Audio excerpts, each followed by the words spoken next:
Army and Rangers services requested for PSL-10 security.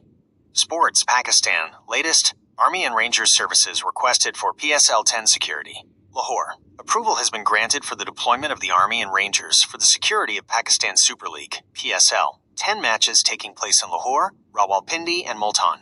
The Punjab Home Department had requested this from the Federal Ministry of Interior, which subsequently approved the request. According to the Punjab government, contingents of the Army and Rangers will be deployed in these cities to assist the police.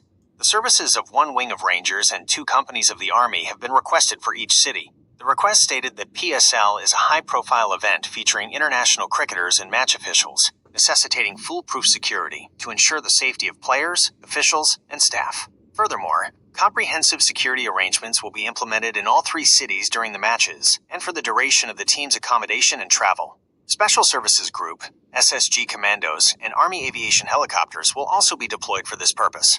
The services of the security forces will be required from April 6th to May 19th.